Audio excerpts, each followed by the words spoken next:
দুনিয়াতে সফল মানুষের গল্প সবাই শুনতে চায়। একটা ব্যর্থ মানুষের গল্প কেউ শুনতে চায় না। একটা ব্যর্থ মানুষ আসলে কী কারণে সে ব্যর্থ হয়েছে, কী কারণে সে তার গন্তব্যে পৌঁছাতে পারেনি বা অথবা সফল হতে পারে নাই, কেন, সেটা জানার জন্য কারো মাথা ব্যথা নাই। এটা হচ্ছে দুনিয়ার মানুষের কার্যকলাপ। আপনি একটা সফল মানুষ যখন হয়ে উঠবে, তখন আপনি তার খোঁজ নেবেন, তার সাথে কথা বলবেন, তার সফলতার গল্প শুনবেন।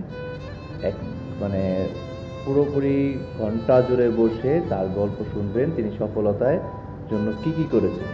আসলে সফলতার জন্য হাত বাড়ালেই একটা মানুষ, যখন একজন মানুষের কাঁধে হাত একজন রাখে, হোক সেটা বাবা, হোক সেটা তার ভাই, হোক সেটা তার আত্মীয় স্বজন, হোক সেটা তার বন্ধু বান্ধব, যদি তার কাঁধে হাত রাখে তার উঠতে বেশি সময় লাগে না।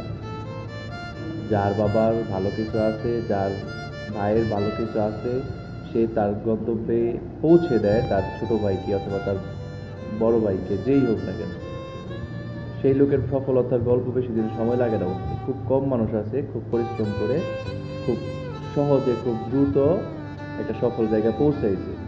সফল হতে পৌঁছাইতে হলে একলা যদি আপনি সফল হতে যান, আপনার অনেক পরিশ্রম করতে হবে, কঠোর পরিশ্রম করার পর এবং ধৈর্যের সাথে লেগে থাকতে হবে। তারপরে আপনি একটা জায়গা হয়তো পৌঁছাতে পারবেন, যদি আপনি সঠিক চেষ্টা করতে থাকেন। পরিশ্রম কখনো বৃথা যায় না, এটা সত্যি কথা। বাট যারা সফল হয়েছে তাদের পেছনের গল্পটা আপনি শুনুন।